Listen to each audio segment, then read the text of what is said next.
एक छोटी सी कॉलोनी होती है वृंदा धाम। वहां से अचानक से दुर्गंध आने लगती है। सुबह के लगभग 8-9 बज रहे होंगे। एकदम से स्मेल वहां फैल जाता है पूरे इलाके में।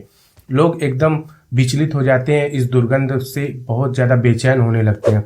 जब पता करते हैं, आसपास के पड़ोसी लोग इधर उधर ढूंढते हैं कि ये दुर्गंध कहाँ से आ रहा है।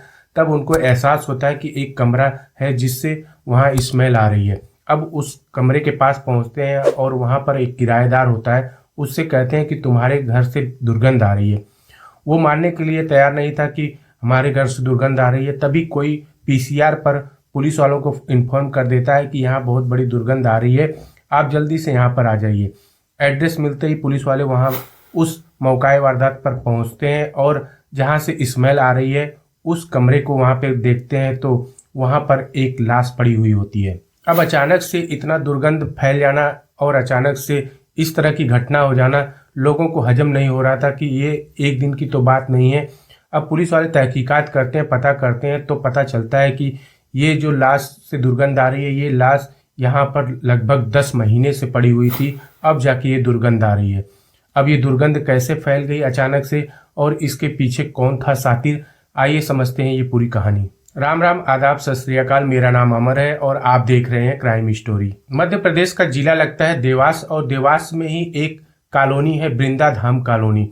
इस कॉलोनी में 10 जनवरी 2025 को ऐसी वारदात हो जाती है कि लोग वहां पर रहने वाले बेचैन हो जाते हैं। सुबह का समय था, लगभग 8 से 10 बज रहे होंगे।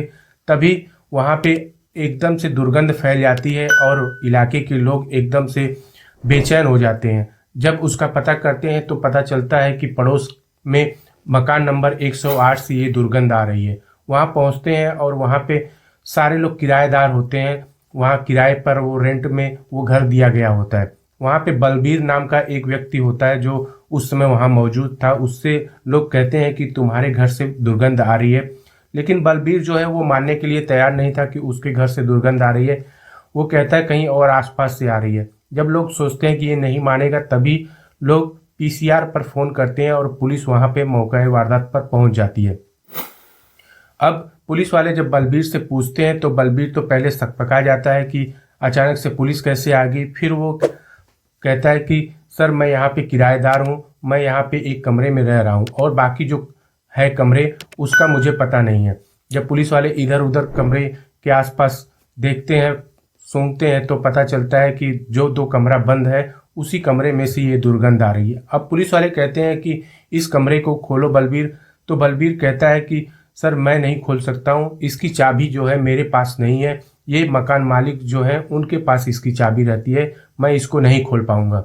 अब पुलिस वाले जो है बलबीर से पूछते हैं कि बलबीर तुम बताओ, अचानक से ऐसे बदबू कैसे आने लगी और तुम्हें पता नहीं चला।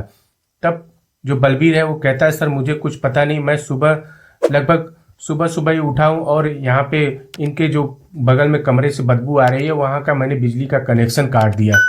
अब मुझे नहीं पता था कनेक्शन काटने से ऐसा क्या हो जाएगा कि इतनी बदबू आने लगेगी। मैं तो ये सोचकर कनेक्शन काटा था कि बगल के जो किराएदार है वो कभी आते नहीं है और मकान मालिक भी इसको कभी देखने नहीं आते हैं, तो फालतू में बिजली वगैरह जल रही होगी, इसलिए मैंने इसका कनेक्शन काट दिया कि कुछ जो भी 100-200 रुपए की बिजली की बचत हो जाएगी। यही सोचकर मैंने सुबह सुबह इसके घर का जो है कनेक्शन काट दिया, इसके कमरे का। लेकिन मुझे नहीं पता था कनेक्शन काटने से इतनी ज़्यादा बदबू फैल जाएगी। अब पुलिस वालों को बहुत ज़्यादा डाउट होता है कि ऐसा आखिर कमरे के अंदर क्या है कि इतनी बदबू फैल गई है, जबकि इस कमरे में रहने वाला किराएदार भी यहाँ पे नहीं रहता और काफ़ी महीने से ये कमरा बंद पड़ा है, तो अचानक से बदबू आने का क्या मतलब है। अब पुलिस वाले जो है मकान मालिक को फ़ोन करते हैं। मकान मालिक इंदौर में रहते हैं, लगभग जहाँ पे उनका ये रेंट का घर था वहाँ से 40 किलोमीटर दूर इंदौर में रहते हैं डीके श्रीवास्तव को पुलिस वाले फ़ोन करते हैं और उनको घटना के बारे में बताते हैं। अब जैसे ही डीके श्रीवास्तव ये बातें सुनते हैं, वहाँ से आनंद फानंद में भागकर उस घटना स्थल पर पहुँचते हैं और उस कमरे की चाबी पुलिस वालों को देते हैं और पुलिस वाले उस कमरे को खोलते हैं। खोलने के बाद एकदम से बहुत तगड़ी दुर्गंध आती है, उनको बर्दाश्त करना मुश्किल हो जाता है। डबल मास्क वगैरह पुलिस वाले लगाकर किसी तरीके से कमरे के अंदर जाते हैं और अंदर घूमते टहलते हैं, लेकिन उनको कुछ नहीं मिलता। तब उनकी नज़र एक फ्रिज पर पड़ती है, जिस फ्रिज को कपड़े से बांधा गया था। अब पुलिस वाले उस फ्रिज के पास पहुंचते हैं और फ्रिज को वो खोलने की कोशिश करते हैं, कपड़े वगैरह खोलते हैं, तभी उस फ्रिज का ढक्कन अचानक से खुल जाता है और उसमें से एक लड़की की लाश वहां पे जमीन पर गिर जाती है। उसके हाथ पीछे से बंधे हुए थे और उसका शरीर पूरा काला पड़ गया था। ये सारा नज़ारा जैसे ही लोग देखते हैं एकदम आश्चर्य हो जाता है कि इस फ्रिज में एक लाश, और वो भी उसको एकदम से मोड़ ओड़ के एकदम बाकायदे फ्रिज को खाली करके उसमें बैठाया गया था। अब फ्रिज में से जो लाश मिलती है, पुलिस वालों को पता चल जाता है कि ये मर्डर का केस है। उसके बाद उस डेड बॉडी को जो है पुलिस पोस्टमार्टम के लिए भेज देती है। बाकी शिनाख्त वगैरह वहाँ पे स्टार्ट हो जाता है पुलिस का। अब डीके श्रीवास्तव से पुलिस वाले पूछते हैं कि तुम ये किराए पे मकान दे रखे हो, इसका कभी अता पता किए हो कि कौन रहता है कौन नहीं रहता है? तब डीके श्रीवास्तव कहते हैं, सर मैं तो यहाँ से बहुत दूर इंदौर में रहता हूँ, लेकिन यहाँ पे मैंने 2014 में ये मकान किराए पर देने के लिए ही खरीदा था और किराएदार यहाँ पे हमेशा रहते हैं, कोई छोड़ता है कोई जाता है, ऐसे ही सिलसिला चलता रहता है और मुझे किराए से ही मतलब है, तो मैंने किराए पर ही इसको दे रखा है। वो बताते हैं संजय पाटीदार जो कि काफ़ी महीने से इस कमरे को बंद करके यहाँ से चला गया था, और जब मैंने उसको कुछ दिन पहले ही फ़ोन किया था कि तुम अपना सामान वगैरह ले लो और इस रूम को खाली कर दो, तब उसने कहा कि सर मैं आपको किराया तो दे रहा हूँ ना, आपको किराए से मतलब है, दूसरा भी आएगा किराया ही देगा, मैं भी किराया आपको दे रहा हूँ, तो आपको क्या दिक्कत है? आप किराया लीजिए और आराम से मुझे, जब मेरा सामान है, जब मुझे ज़रूरत पड़ेगी तो मैं सारा उठा लूँगा और आपके कमरे को खाली कर दूँगा। इस तरह से जो संजय पाटीदार है वो डीके श्रीवास्तव यानी मकान मालिक को ये सारी बातें बताता है। मकान मालिक को भी क्या था कि उनको किराए से मतलब था, किराया मिल रहा था, कहीं से भी मिल रहा है, उससे क्या दिक्कत है। अब संजय पाटीदार जो है वो पूरे मकान को तो किराए पर ले रखा था, लेकिन लगभग 10 महीने पहले उसने और सारे रूम को खाली कर दिया और नीचे के फ्लोर के 2 रूम को उसने रखा था। उसने ये बताया कि इसमें मेरा कुछ सामान पड़ा है, जब मुझे जगह मिल जाएगी, ज़रूरत होगी तो मैं सामान उठा दूंगा और आपका किराया मैं तब तक देता रहूँगा।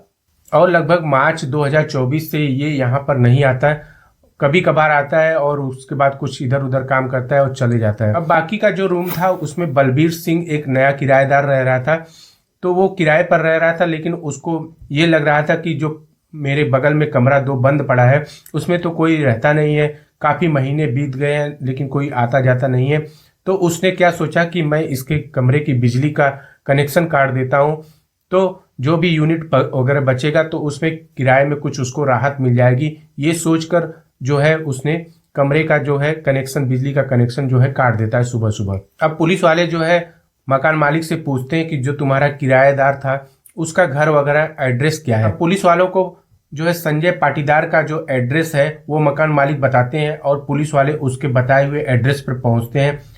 संजोग से वो वहीं पर मिल जाता है, अपने घर पर ही। उसके घर पर शादी वगैरह की तैयारी चल रही थी। लगभग 1 महीने बाद यानी कि फरवरी में उसकी बेटी की वहाँ पे शादी होनी थी, तभी उसको पुलिस वाले वहाँ से गिरफ्तार करके उस मकान के पास उसको लेकर आते हैं। अब संजय पाटीदार जो है पुलिस वालों को पहले तो गुमराह करने की कोशिश करता है कि सर मैं तो 9-10 महीने से इस घर में आया ही नहीं हूँ, तो मुझे क्या पता यहाँ पे कैसे लाश आ गई, कैसे यहाँ से स्मेल आ रही है, मुझे इसके बारे में कुछ पता नहीं है। अगर मैं यहाँ पे रहता तो मैं आपको सही सही सारी बातें बताता। लेकिन पुलिस वाले जब अपना तरीका आजमाते हैं, उसके ऊपर सख्ती से पूछते हैं, तब वो टूट जाता है संजय पाटीदार और सारी कहानी वो बयां करता है। उसने जो कहानी बताई उसको सुनकर आप भी सहम जाएंगे, जिस तरह से संजय पाटीदार ने ये पूरी स्टोरी को रचा है। अब संजय पाटीदार जो है पुलिस वालों को बताता है कि वो जो लाश है वो प्रतिमा प्रजापति की है। लगभग उसकी उम्र 30 से 32 साल रही होगी। वो एक शादी करती है और उसके कुछ ही साल बाद वो अपने पति को छोड़ देती है। अब अपने पति को छोड़ने के बाद संजय पाटीदार से उसका संबंध हो जाता है और ये दोनों लोग साथ में रहते हैं, जबकि संजय पाटीदार पहले से ही शादीशुदा है और उसके बड़े बड़े बच्चे भी हैं। लेकिन संजय पाटीदार जो है उस प्रतिमा से प्यार करने लगता है और उसी के साथ लिविंग में लगभग रहने लगता है। लगभग 5 साल साथ साथ रहने के बाद जो है प्रतिमा कहती है कि मुझे यहाँ पे सारे लोग पति पत्नी के रूप में हम लोगों को जानते हैं, अब हमें शादी कर लेनी चाहिए। लेकिन संजय पाटीदार जो है वो मना करता है कि नहीं, मैं पहले से ही शादीशुदा हूँ, मैं सिर्फ तुम्हारे साथ रह सकता हूँ, बाकी शादी तुमसे नहीं कर सकता हूँ। ये जो प्रतिमा प्रजापति है ये अपनी शादी तोड़कर इसके साथ संजय पाटीदार के साथ रह रही थी। इसकी खबर इसके घर वालों को हो जाती है घर वाले जो है प्रतिमा से सारा रिश्ता तोड़ देते हैं, संबंध खत्म कर देते हैं और इसकी कोई खोज खबर नहीं लेते हैं। इसी का फायदा उठाकर संजय जो पाटीदार है ये इसके साथ रहता है लिविंग में, और काफ़ी साल रहने के बाद लगभग जनवरी 2024 से जो है प्रतिमा इस पर दबाव बनाने लगी शादी के लिए। अब ये बेचैन हो जाता है कि शादी तो ये नहीं करेगा लेकिन इसके साथ रहना इसको पसंद है। अब ये प्रतिमा मानने के लिए भी तैयार नहीं थी कि नहीं तुमसे शादी तो मैं करके रहूंगी। इस तरह से दोनों के बीच में वाद विवाद धीरे धीरे बढ़ने लगता है। अब एक दिन क्या होता है, संजय का दोस्त जो होता है उसी के गांव का रहने वाला विनोद, वो भी उसके घर पे आता है संजय के घर पे। विनोद जो उसके गांव से आया हुआ दोस्त और संजय दोनों मिलकर पार्टी वगैरह करते हैं। उसके बाद जो है प्रतिमा संजय पर फिर से वही दबाव बनाने लगती है शादी का। अब हॉट टॉक इतना बढ़ जाता है कि संजय को इतना गुस्सा आ जाता है कि वो उसी के दुपट्टे से उसका गला जो है दबा देता है। जब वो चीखना चाहती है तभी जो है संजय का दोस्त विनोद होता है वो उसका मुंह दबा देता है कि वो उसकी आवाज़ दूर बाहर कहीं कॉलोनी में न जाए, इसलिए उसका जो है आवाज़ को दबा देता है। अब उसको मारने के बाद ये लोग उसका हाथ वगैरह पीछे से बांध देते हैं और फ्रिज जो होता है उसको वो लोग खाली करते हैं। उसके जो फ्रिज के अलग अलग कंपार्टमेंट होते हैं उसमें से जाली वगैरह निकाल के उसको अच्छी तरह खाली करते हैं और जो इसकी डेड बॉडी है उसको एकदम वहाँ मोड़ तोड़कर अच्छे से उसको फ्रिज में बैठा देते हैं। अब इसके बाद फ्रिज का ढक्कन बंद करते हैं और बाहर से एक दुपट्टा जो उससे मर्डर किया गया है उस दुपट्टे से उस फ्रिज को वहाँ से बांध देते हैं और उसके बाद ये लोग वहाँ से निकल जाते हैं। क्योंकि मार्च का महीना था, गर्मी वगैरह स्टार्ट हो रही थी, तो संजय सोच रहा था कि हो सकता है ऐसा कुछ प्रॉब्लम हो जाए, इसलिए उसने कमरे को वहाँ से सारा सामान अपना अगले दिन आता है और उठाकर लेकर चला जाता है।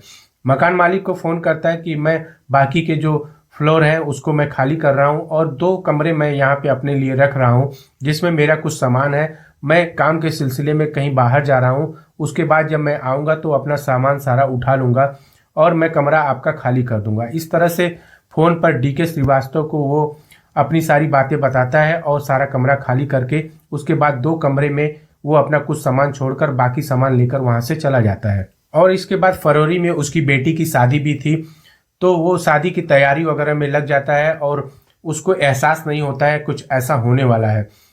अपराधी कितना भी शातिर हो लेकिन कहीं ना कहीं कोई ऐसी गलती कर देता है, ऐसा कोई सुराग छोड़ देता है जिससे वो आज नहीं कल तो पकड़ा ही जाता है। ठीक ऐसा संजय पाटीदार के साथ भी हुआ। अगर उसके घर का कनेक्शन नहीं करता, बिजली कनेक्शन नहीं करता, तो फ्रिज हमेशा ऑन रहता और फ्रिज ऑन रहने से उसमें स्मेल वगैरह नहीं आती और फ्रिज चालू होने की वजह से आसपास उसका स्मेल भी नहीं फैलता।